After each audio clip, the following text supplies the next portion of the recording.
Bonjour à tous, on est aujourd'hui à Clisson avec Valérie, donc en plein terroir nantais. Clisson où nous allons visiter, voir le château du XIIe siècle. On va voir également les halles et les deux ponts en granit du XVe siècle. Et on commence quand même la visite par un petit tour devant le site du Hellfest. Là, vous voyez, juste derrière moi, le festival métal qui a lieu ici tous les ans, dont je suis un habitué. Et donc on passe devant le site du festival. Malheureusement, on ne peut pas y rentrer, donc on peut juste voir les installations extérieures sur le rond-point. Ici, là, hop, on voit la guitare sur le rond-point en fond. Et puis le reste du festival est derrière, mais c'est clôturé et on peut pas y rentrer. Mais c'est pas grave, on va passer une jolie journée et visiter la belle ville de Clisson. Alors on vient de pique-niquer au bord de l'eau, c'était très agréable, et là maintenant on est en route pour le château qu'on voit ici de loin. Donc on va s'approcher, voir comment ça se passe pour la visite. Alors, Valérie m'a dit qu'il fallait que je sois un petit peu plus enjoué dans mes commentaires. Du coup, regardez-moi la vue qu'on a ici. La rivière est magnifique. C'est vraiment un coin de nature superbe. Vous voyez, on a la rivière avec des petits rapides. Les canoës là-bas qui accostent et puis qui continuent ensuite leur chemin.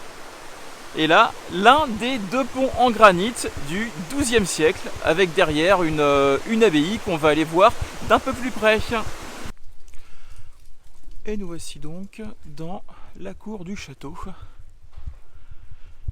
qu'on peut visiter. Donc on voit qu'il se dégage quand même d'un lieu comme celui-là une impression de robustesse assez particulière. Ça change beaucoup des châteaux qu'on a vus en Bavière, qui ont été construits plutôt vers 17e, 18e. Là, c'est un château du XIIe siècle et on voit que ça a quand même été construit à une époque où les mecs mettaient des armures de 50 kg pour aller à la guerre. On voit qu'il y avait quand même du muscle pour soulever de la caillasse et entasser tout ça. Donc le château est quand même pas mal en ruine, il a il a dans les 900 ans, 12e siècle, mais il y a des parties encore très très bien préservées comme cette tour où on voit les différents étages, les différents endroits où il y avait des planchers et qui est assez haute. Voilà, c'est quand même assez impressionnant et derrière moi on va retrouver la cour du château. Là aussi c'est pas mal en ruine, mais on voit quand même l'emplacement des bâtiments, des étages. On voit qu'il y avait quand même plusieurs niveaux. C'était une construction quand même très ambitieuse, surtout pour l'époque. Voilà, là on voit bien ici l'emplacement d'une grande cheminée. Et c'était là aussi que le seigneur de Clisson avait fait construire sa mezzanine. C'était pour coucher les enfants. Un point de vue un peu plus en hauteur, d'où on voit la cour du château et la ville juste derrière, ce qui donne un autre aperçu de la ville de Clisson qui est vraiment très jolie. C'est assez sympa de se promener dans les petites rues de cette ville. Il y a également pas mal de verres, comme on peut voir.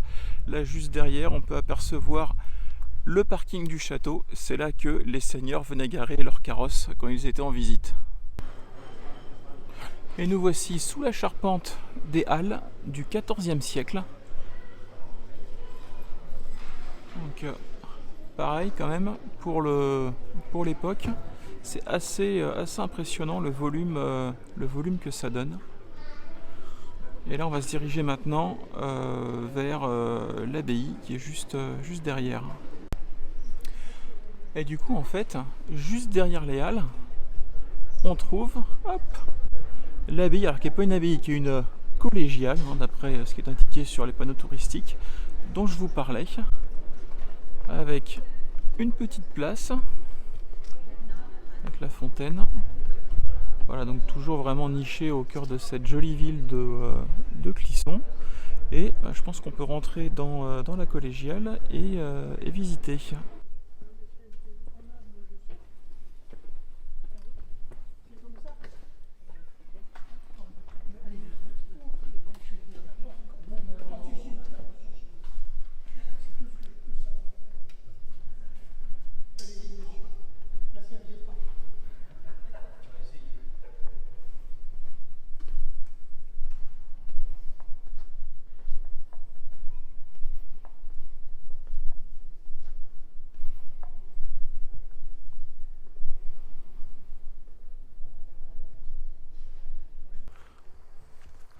Bon, alors vous avez vu la petite église, c'était assez différent de ce qu'on a visité en Allemagne. Là encore, ça date pas de la même période, donc c'était moins chargé en stuc et en petites choses. Et là maintenant, on se promène dans le domaine de la Garenne, où il y a un grand jardin, un grand parc accessible librement, avec une grande maison au centre, vers laquelle on se dirige. Et nous voici arrivés au centre du domaine, avec sa pelouse, ses sculptures et la maison au centre, alors qui est au centre, qui a une espèce d'architecture en colonne qui entoure le bâtiment. C'est assez curieux et c'est pas vilain. Et voilà, c'est la fin de cette journée à Clisson. C'est aussi bientôt la fin des vacances. Vous retrouverez très vite le ruban zébré dans sa ligne éditoriale habituelle. A bientôt.